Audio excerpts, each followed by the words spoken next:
Agradezco primero al profesor don Gabriel Ricci la oportunidad que me ha dado de acercarme a la figura y obra del padre Leguillou, que he podido realizar a través de la lectura y meditación de algunas de sus obras. Y digo meditación porque en él la teología se hace espiritualidad y alimenta no solo la mente, sino también el corazón. La teología de conducir a la experiencia que tuvieron los de Maús cuando se decían: no ardía nuestro corazón mientras nos explicaba las Escrituras. Leer a Leguillou es experimentar este arder el corazón, que estimula el seguimiento de Cristo y la vida en el Espíritu. Da título a esta ponencia una cita de Máximo el Confesor. Cito: la Iglesia Católica es la recta y salvífica confesión de fe en Dios, que recoge el padre Leguillou al comienzo de su obra El misterio del Padre. Pocos años después de concluir el Concilio Vaticano II, Marie-Joseph Leguillou, en sintonía con el espíritu conciliar, busca promover la renovación de la fe y de la teología, alentando a entrar en el misterio. Los misterios de la fe tienen su último referente en el gran misterio, el misterio trinitario, que revelado por el Hijo nos dirige en definitiva al misterio del Padre, fuente de la Trinidad en el Espíritu Santo. La Iglesia, que ha recibido la revelación del amor trinitario, es la depositaria de este don y está llamada a conservarlo y a transmitirlo por la fe. Así, la Iglesia Católica, en fidelidad a su misión, confiesa la fe apostólica recibida de Jesucristo por mandato del Padre y la transmite por gracia del Espíritu Santo de generación en generación a través de la sucesión apostólica. Leguillou acude a la norma que estructura la fe y la vida de la Iglesia para responder a una situación de crisis. Comenzamos. Primer punto, tiempos de crisis. Estamos en los primeros años del posconcilio en los que la Iglesia experimenta una gran crisis. Leguillou alude a ella con palabras de Henri de Lubac, quien destaca la confusión generada tras el concilio que ha llevado al oscurecimiento espiritual e intelectual. Este desconcierto ha conducido a la mundanización, socapa de apertura al mundo, y con ella la relajación moral, la pérdida de conciencia e identidad de numerosos sacerdotes y religiosos, la politización del Evangelio. En el campo teológico se da una repulsa a la dogmática, ya que comporta un contenido objetivo, que además es recibido de la autoridad. Todo ello en un ambiente de reacción contestataria como el de la sociedad del momento, con la proliferación de grupos de presión para intimidar a los obispos o hacer frente al papado, con la arrogancia de ciertos teólogos que quieren imponer a la Iglesia su propio pensamiento, bajo pretexto, en ambos casos, de acabar con el dogmatismo. Se trata, por tanto, de un combate que pone a prueba la fe y cuestiona la verdad del Evangelio. En el fondo de esta desorientación posconciliar se encuentra, en la mayoría de los casos, una búsqueda espiritual auténtica, un deseo de dejarse llevar por el Espíritu, por la libertad del Espíritu, un querer vivir una liturgia renovada y auténtica, un anhelo de experimentar la Iglesia como un hogar donde poder vivir la paternidad y la fraternidad como manifestación del amor divino. Pero todas estas aspiraciones, que en principio son buenas, si no son tomadas y purificadas por la Iglesia, fácilmente terminan en un peligroso pietismo. La crisis de fe, la crisis del sentido de la autoridad, acaban conduciendo al caos y al desorden mental que pone en juego el mismo misterio cristiano. Leguillou afirma que el misterio que se cuestiona es ese misterio del que habla San Pablo, es decir, la revelación de la sabiduría escondida en Dios y, citando a Leguillou, el pensamiento del Padre sobre el mundo. No se trata, por tanto, de algo periférico, sino que lo que está en juego es el núcleo de la fe. Esta crisis no pone en tela de juicio un dogma particular, sino algo mucho más grave. Pone en duda el objeto formal de la fe, que garantiza el estatuto de la verdad y el alcance teologal de la afirmación de la fe. Esto conduce a la ruptura del primigenio orden constitutivo. En el diálogo con el mundo o en la aculturación de la fe, si se pierde la regla de fe como referente básico desde el que se dialoga, se acaba perdiendo el sentido de la misma fe. Se termina poniendo en cuestión la misma estructura de la fe, el orden normativo que la vertebra, los mismos fundamentos que se enraizan en la tradición apostólica.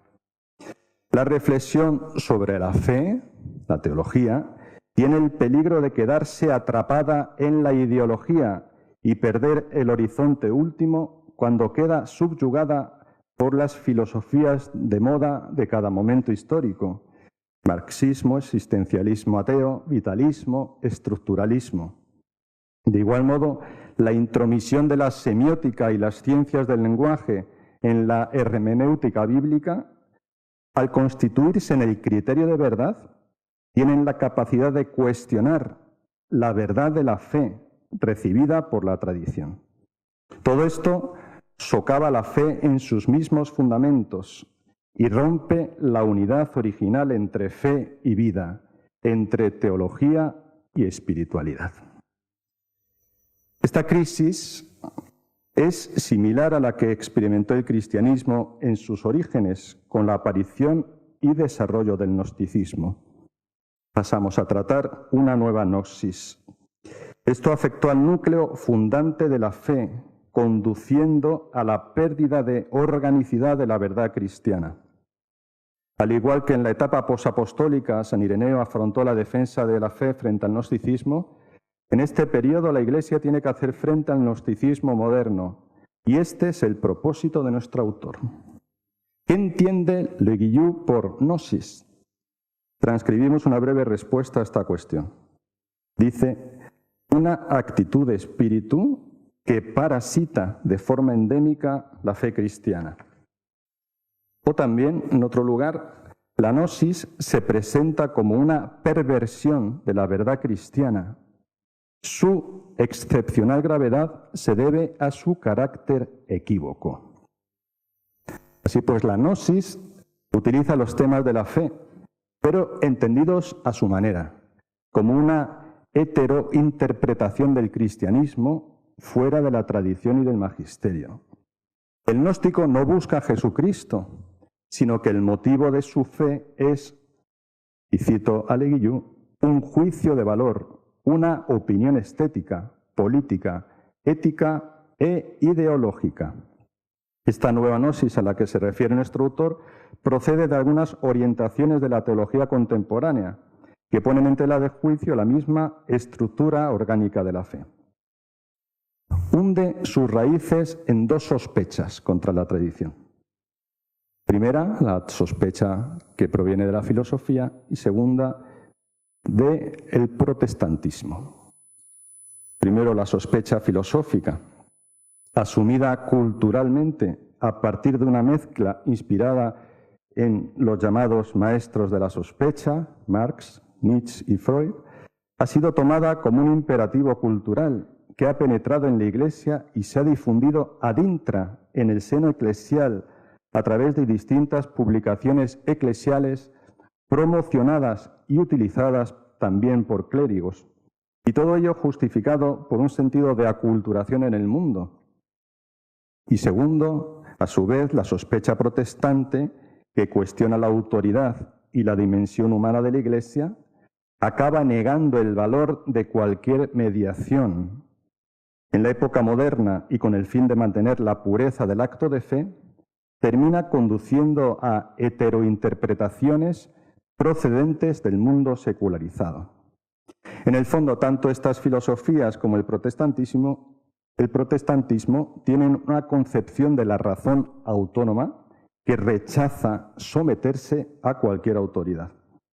Así, la autoridad de la revelación, transmitida por la tradición y custodiada por el magisterio, es sustituida como norma de fe por la credibilidad que se da a una situación cultural concreta.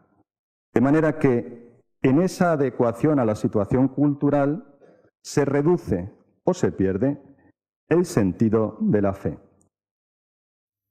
Esta consideración de la cultura como norma de la revelación se manifiesta en determinadas adaptaciones litúrgicas, pastorales y catequéticas, cuya praxis, sin oponerse propiamente al dogma, termina siendo una reducción del mismo.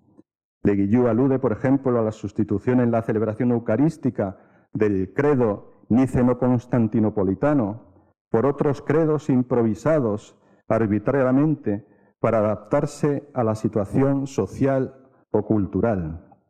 Este cambio en la praxis es una manifestación de la vuelta al gnosticismo, que conduce a sustraer la fe de la norma apostólica en pro de pretendidas adecuaciones a las diferentes culturas. Así, tomando el ejemplo anterior, Leguillou afirma que el credo que se proclama en la misa, aunque puede ser explicado en la catequesis o en la homilía, no puede ser inventado en la liturgia. La búsqueda de la culturación de la fe para hacerla más cercana al pueblo ha terminado conduciendo al relativismo. Vistas así las cosas, una teología que no está enraizada en su matriz eclesial y cuyos criterios varían según la situación cultural, histórica o social, acaba perdiendo el rumbo. Se termina desviando porque carece de su lugar hermenéutico, ya que no se sabe desde dónde habla. La dogmática gnóstica acaba en un vacío epistemológico al que le conduce las heterointerpretaciones de la exégesis histórico-crítica y las fluctuaciones y ambigüedades de las diferentes situaciones culturales. La implantación de la fragmentación que trae la modernidad al saber teológico acaba llevando a un despedazamiento de la unidad de fe, si no hay una regula fidei que unifique el lenguaje teológico. El pluralismo teológico, sin esta base común unificadora, acaba siendo un pluralismo de fe, no una legítima reflexión abierta que tiene su fundamento invariable en un mismo tronco. Acaba terminando en un relativismo teológico, como ya alertaba San Ireneo, y cito, haciéndose extraños a la verdad, se refiere a los gnósticos, andan justamente revolcándose en todo error y agitados por él, piensan de diversos modos sobre los temas según las circunstancias y no poseen una doctrina estable, queriendo ser más sofistas de palabras que discípulos de la verdad.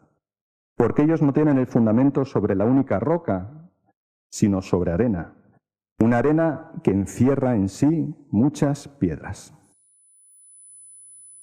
Fin de la cita. Algunos quieren autojustificarse defendiendo que esta pluralidad responde a la adaptación de la predicación apostólica a cada comunidad. Sin embargo, esto no solo lleva al pluralismo, sino que acaba conduciendo también a las divergencias en la fe. La Iglesia viene dada por la tradición viva de los apóstoles, que ha sido transmitida en una cadena ininterrumpida e interminable a sus sucesores.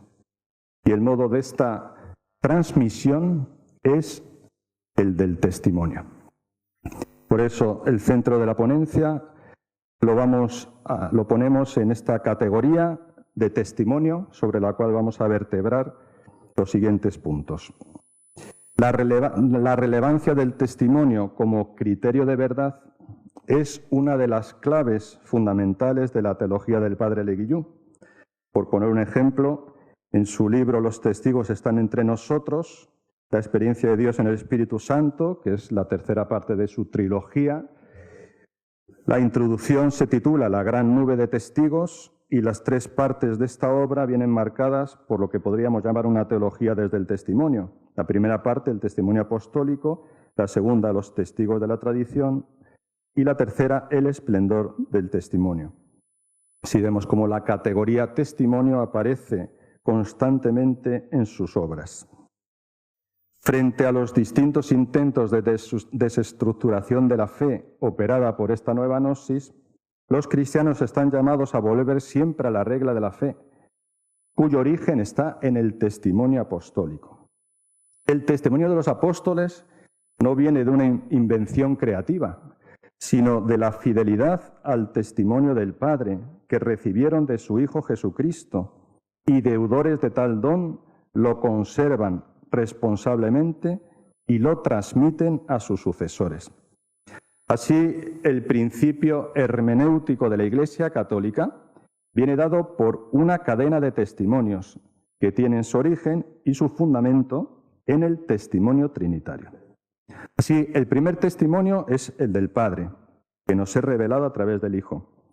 El segundo testimonio es el de los apóstoles, que sucede en fiel continuidad al de Padre e Hijo.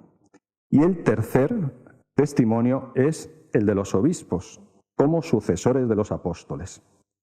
Esta sucesión de testimonios tiene una unidad desde el principio de verdad, que es el Padre, y que ha sido transmitida fielmente por aquellos que son los testigos del Padre.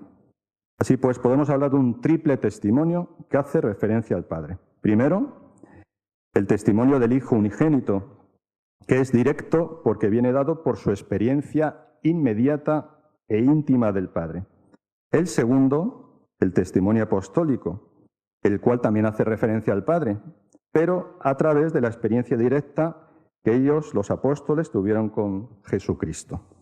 Y el tercero es el de los obispos, que también es testimonio del Padre, pero mediado por la acción del Espíritu Santo en la Iglesia en fidelidad a lo que recibieron los apóstoles, que a su vez lo recibieron de Jesucristo. Así queda constituida de un modo orgánico y estructural la hermenéutica católica, de tal modo que la fe cristiana se acoge siempre a través de esta triple confesión: la confesión que Jesucristo hace del Padre, la confesión apostólica y la confesión de los obispos. Pero esta triple confesión es en realidad una única confesión, conocida por más o menos mediaciones. La confesión de la aceptación del Padre, que es la verdad. Así, el principio hermenéutico de la confesión católica parte de la unidad de la economía trinitaria y se realiza en la tradición apostólica y en el ordenamiento eclesiástico, constituyendo un solo y único esquema, que viene dado por el criterio de la verdad revelada. A diferencia de la gnosis, el criterio de verdad del cristianismo se manifiesta en la unidad de fe y de vida, reflejada en esta sucesión continuada de testigos que acaban remitiendo al Padre. Me llamó la atención, al tomar en mis manos el libro El misterio del Padre, que en la primera página pone 4 pasajes bíblicos en los que en cursiva subraya los términos testimonio y testigo. El primero es Juan 18:37. Yo para esto he nacido y para esto he venido al mundo, para dar testimonio de la verdad. Todo el que es de la verdad escucha mi voz. Aquí, además de testimonio, subraya verdad. Este primer testimonio pone en el centro al Padre, que es la verdad. La segunda y tercera cita nos hablan del Hijo. Apocalipsis 3:14. Jesucristo, el testigo fiel y veraz. Y Timoteo 6:13. Jesucristo que ante Poncio Pilato rindió tan solemne testimonio. Y el último hace referencia a los apóstoles. Hechos 1:8. Seréis mis testigos en Jerusalén. Todos estos textos subrayan los términos testimonio o testigo. Así quiere situar su obra, El misterio del Padre, desde la clave del testimonio. Primero el testimonio que el Hijo da del Padre y después el testimonio de los apóstoles y el de sus sucesores. El Hijo, enviado por el Padre, y los apóstoles, enviados por Cristo, para que ellos a su vez elijan a sus sucesores. Comentamos algo sobre el testimonio del Padre y del Hijo. El Verbo encarnado ha dado testimonio del misterio trinitario, al que nos remite la tradición. ¿Cómo comienza la vida pública de Jesús? Comienza con el testimonio del Padre, que en el Jordán declara su paternidad amorosa hacia el Hijo, diciendo: «Tú eres mi Hijo amado, en ti me complazco». Le Guillou recoge en su obra Los testigos están entre nosotros como una traducción más directa: «Tú eres mi Hijo amado, eres todo mi amor». La repetición de estas palabras en la transfiguración muestran el testimonio del Padre a la muchedumbre para que confíe en la misión de Jesús. El Padre revela así su corazón al mundo, dando testimonio del amor que tiene a su único Hijo en el Espíritu. A su vez, Cristo es el testigo fiel del Padre y así nos lo ha dado a conocer. El Hijo da testimonio del poder y la ternura del Espíritu que lo habita a través de sus palabras y de sus acciones, milagros, curaciones, exorcismos. Nuestro autor vincula repetidamente este testimonio de amor del Padre y del Hijo con la entrega suprema en la cruz. Ve en todo momento la donación kenótica del inocente, que tiene como último término la teología del intercambio o la sustitución, por la que el Padre entrega al Hijo y el mismo Cristo se entrega para darnos la salvación y comunicarnos el Espíritu Santo. Cristo es el rostro del Padre. Habla desde el Padre. No da testimonio de sí, sino de lo que vive junto al Padre, pues Él no hace nada por sí mismo, sino que transmite lo que viene del Padre que lo ha enviado. Habita en el amor del Padre, hace su voluntad y es una sola cosa con Él. Así nos revela el misterio del Padre como un misterio de paternidad en el amor. El testimonio del Hijo funda el testimonio apostólico. Este testimonio del Padre y del Hijo es continuado por la experiencia apostólica. Cristo pone a los apóstoles a su nivel. Cito Juan 17:24. Padre, que los que me has dado estén conmigo donde yo estoy. El lugar y la misión de los apóstoles en la Iglesia tiene su fundamento en el misterio del Padre, manifestado en Jesucristo. Sabemos bien que Jesucristo, como Hijo único amado, tiene una especial relación con su Abba, pero además Jesucristo es la imagen del Padre en sentido fuerte y único.